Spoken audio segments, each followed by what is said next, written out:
Hello, Tyler Cruz here, also known as Always Dizzy.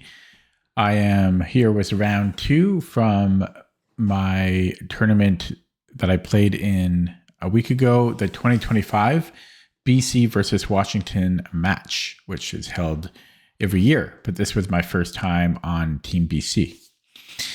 So if you haven't seen round one yet, I recommend you watch that one first. It would be weird to start with round two. So as a reminder, I won the first round.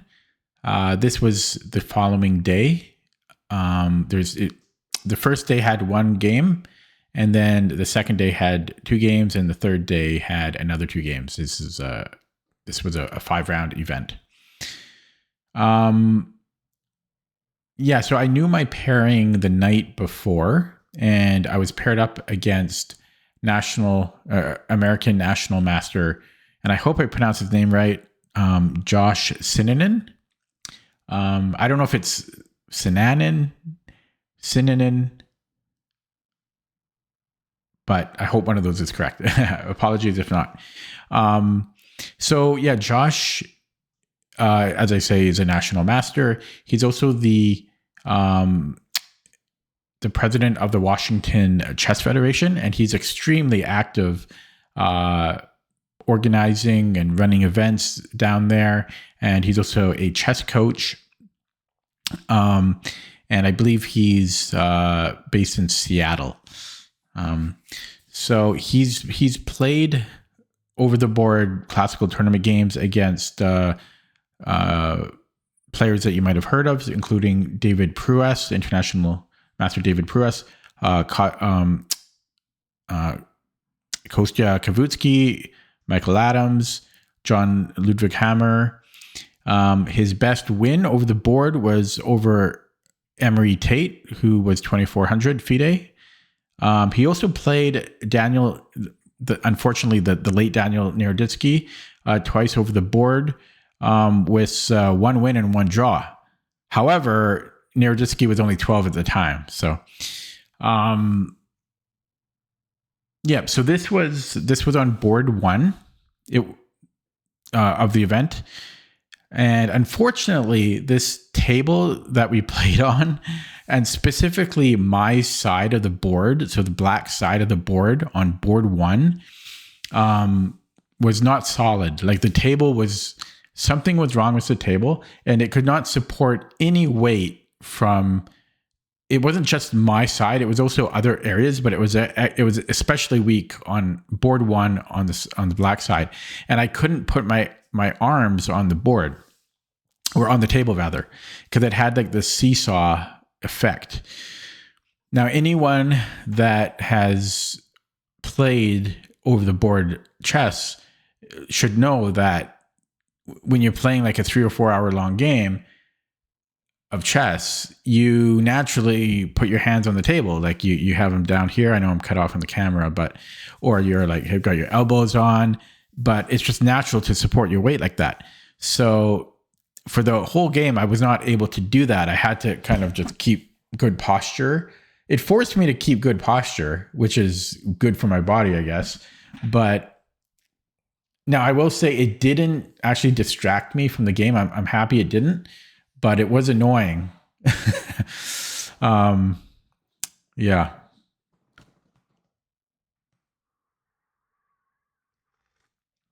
Yeah, but as I say, it didn't affect my play, so that's good. So Josh opened up with D4, and admittedly, I did prepare for against him a little bit the night before, but he plays pretty boring systems. So I decided to try the Dutch, which is an opening that I started playing maybe close to 2 years ago. Kind of funny, though, that I decided to play the Dutch against a title player. But yes, I played F5. And I did, as I say, prepare for him just slightly. And, well, of course, whenever you prepare against an opponent, they never play what you prepared against, right? So he played bishop g5, the hopped in attack. And so, yes, this surprised me. This isn't how he approached the Dutch in the past, but objectively, this is actually the best move against the Dutch. So I didn't love seeing it. At the same time, I was kind of happy we weren't getting a super dry game, because the hopped in, you get interesting positions out of it. It's not symmetrical. It's not usual. So I played knight f6, and he took, and I recaptured, and he played e3, and I played d5, and he played c4. So I don't know if this is just a me thing or not, but sometimes when playing over the board, despite playing an opening a million times before, I get confused and I just forget my lines. I just forget the opening. It's something about the 3D aspect of things. As I say, like, it's just something that you could have the most normal position, like opening ever, and I just forget. And that's unfortunately what happened to me here. So I ended up thinking for 6 minutes before being confident of my reply. And I was hesitant to play it because I started to wonder about some things that white could play. So I'll give you an example here. So I played bishop e6, but the reason I was hesitant, because I started to wonder about queen b3, right? So he's attacking b7, and he's threatening to take on d5. So for example, if I take queen takes b7, bishop d5, and then queen b5 check, I have c6 and queen a4, and I believe we're fine here. I didn't put in my notes here, I didn't actually put an eval. And then if c takes d5 instead of queen b3, bishop takes, knight c3, bishop b4, queen a4 check, knight c6, knight ge2. So I was like not sure about these replies from white. That's why I hesitated to play bishop e6. But he ended up not taking the pawn or playing queen b3. He played knight c3. And yeah, I don't know. For some reason, I just didn't remember anything. This is not a super common position, though. And I don't even know if I've had it before. I might have had it once or twice. And here I played bishop b4. So unfortunately, this is inaccurate.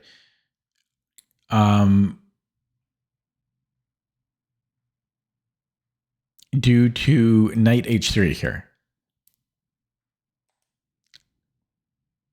Sorry, no. Sorry, it's hard to read my chess-based notes. Bishop b4 is inaccurate because of knight ge2. So if we take on c3, knight takes c3, d takes c4, d5, white is better here. And if instead of bishop takes c3, if we take on c4, there's knight f4, and then bishop f7.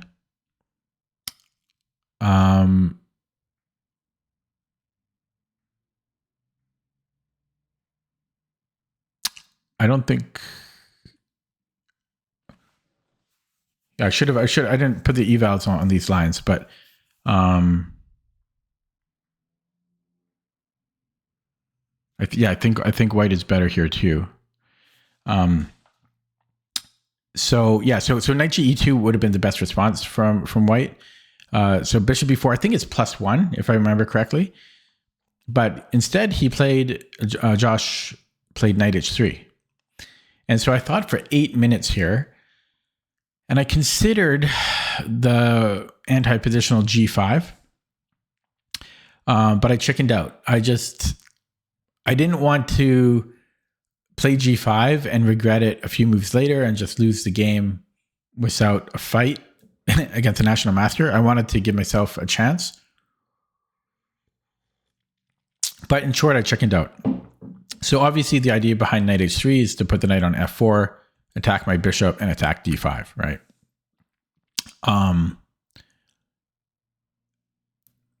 But yes, the engine actually liked g5. It was a viable option, but it wasn't the only option. I took on c3. He recaptured. And then I castled here. So this is kind of bizarre a little bit. And I don't know how much of this I should share, but yeah, so the Stockfish 17.1 evaluates this as plus 1.8 for white. But the thing is,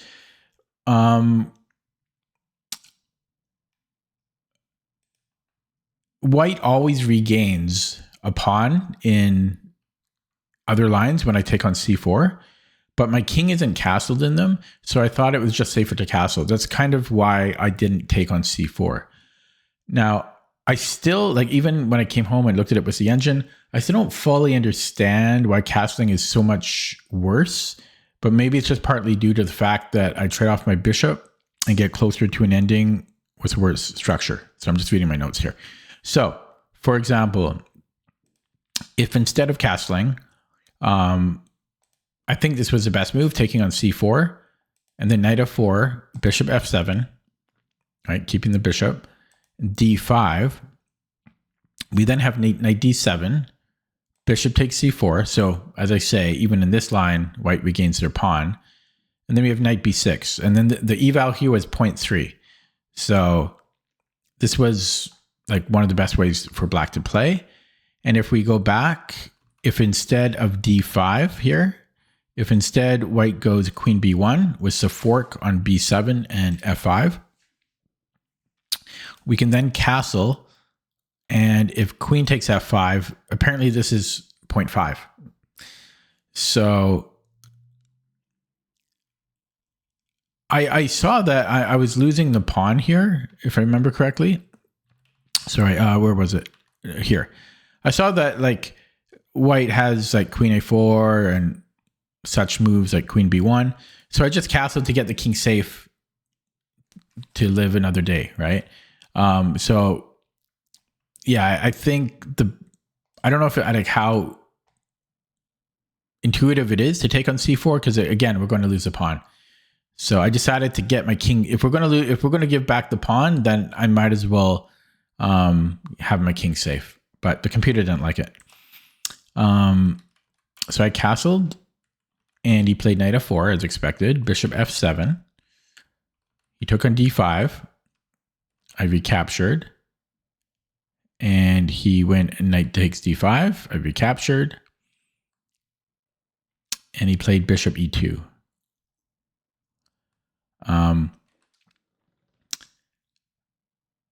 Yeah, I'll just keep going here. I was going to say a comment, but I don't want to give any spoilers. So here I played queen e6 because he's threatening bishop f3.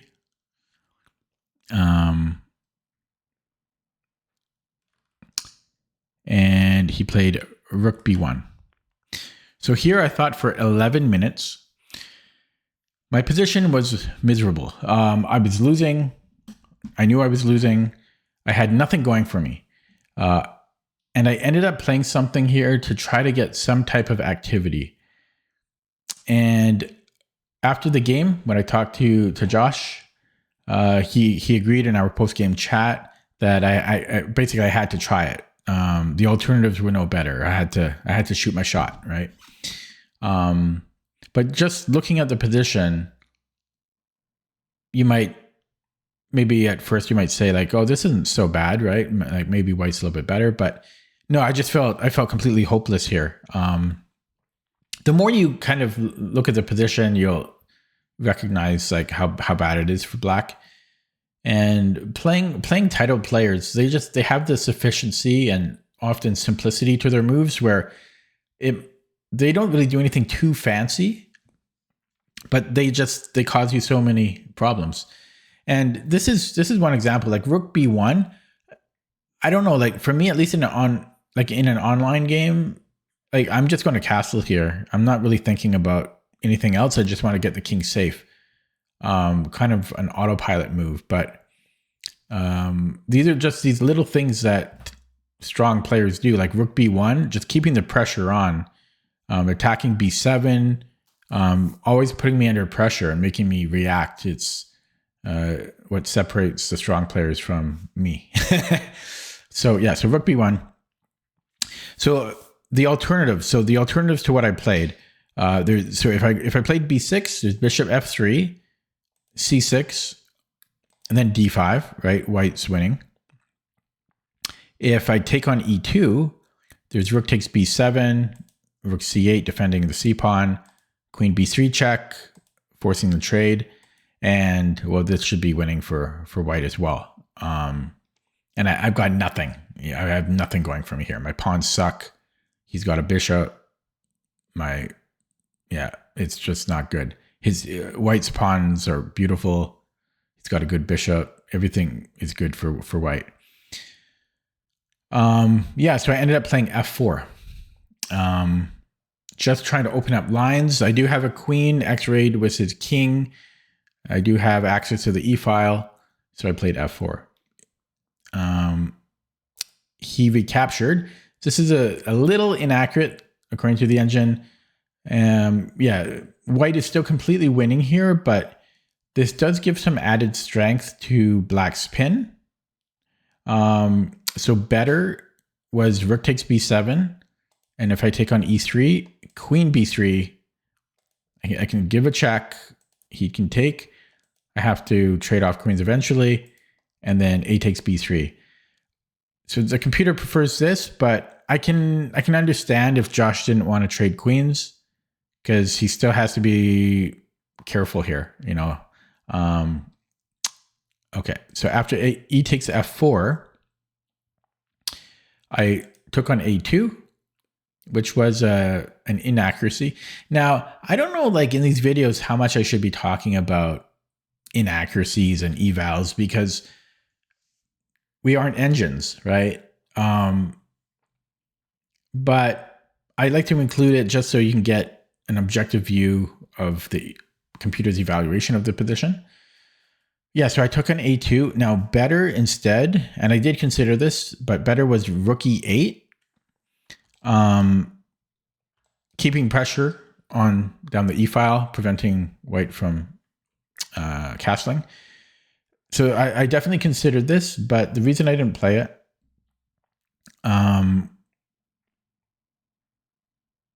is because I didn't want to allow queen b3.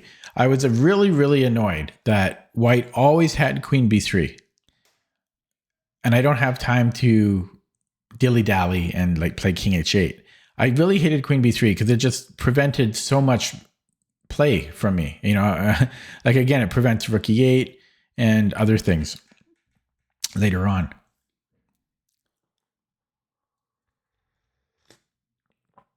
But the thing is, what's funny is the move I played, queen takes a2, it doesn't prevent queen b3 either. So I was better off just playing rook e8 and keeping that bishop pinned. Yeah, so queen a2. And sorry, it's loud outside. It's actually Halloween while I'm recording this, so the kids are out. Rook takes b7.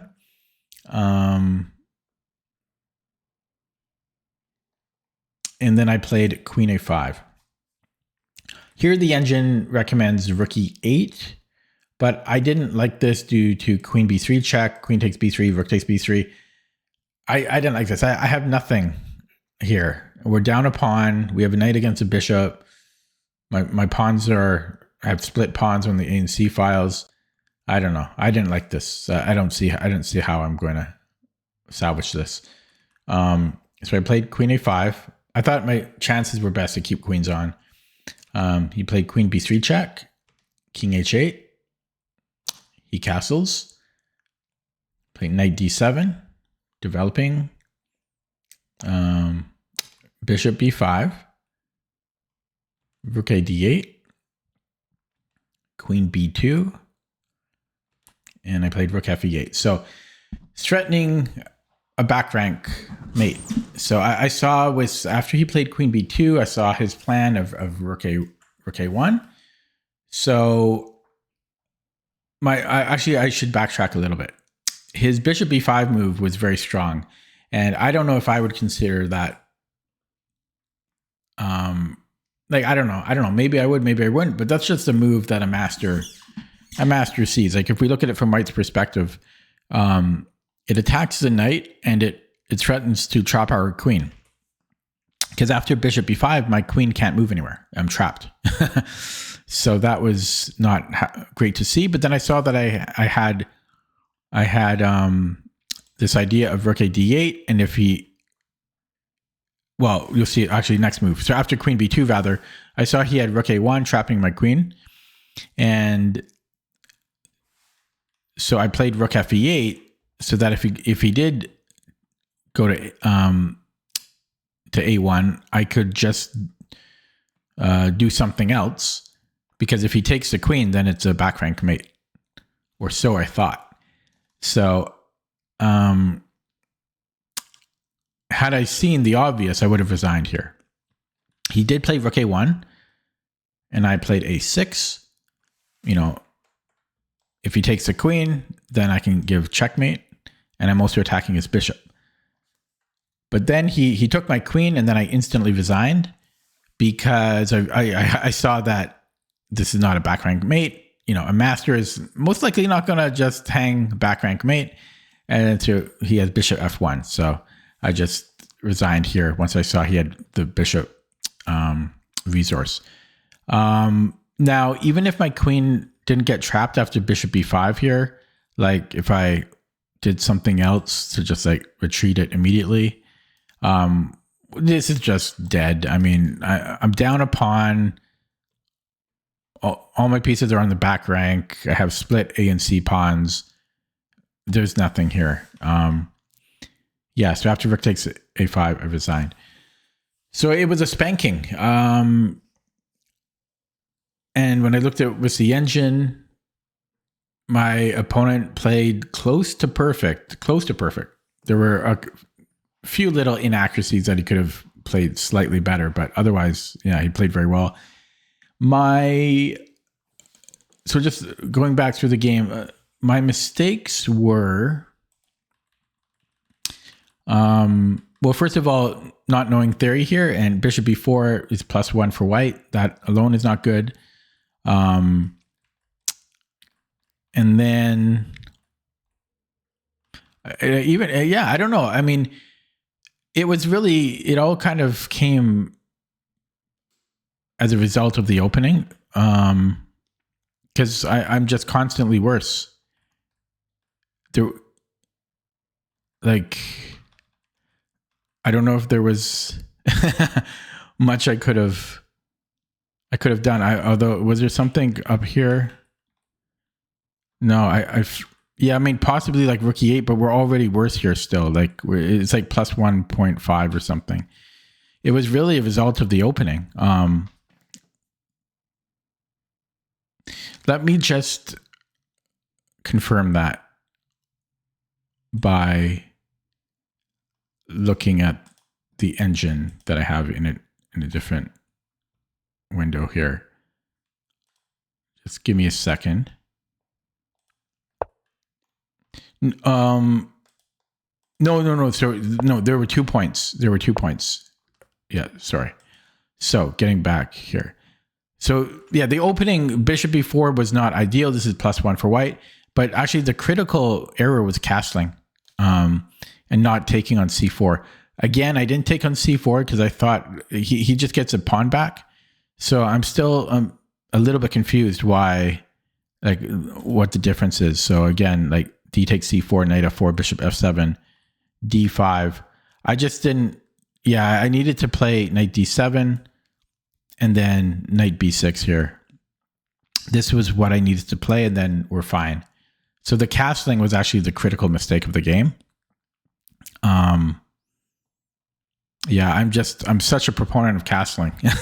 I want to get my king safe, but I should have taken on c4. That was really the critical mistake.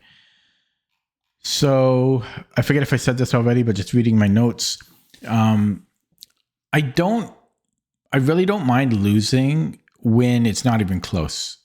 Like when my opponent just steamrolls me from beginning to end, I don't mind because I didn't deserve to win.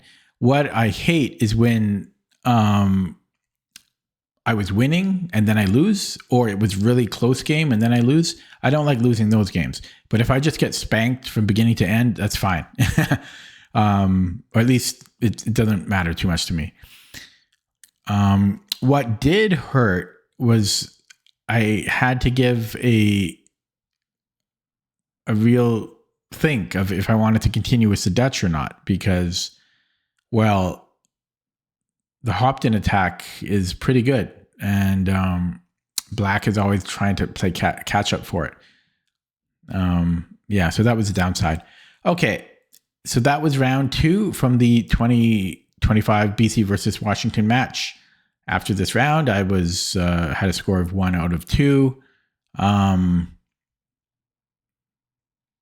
Yeah, I hope you enjoyed it. Stay tuned for round 3 coming up soon. Thanks for watching.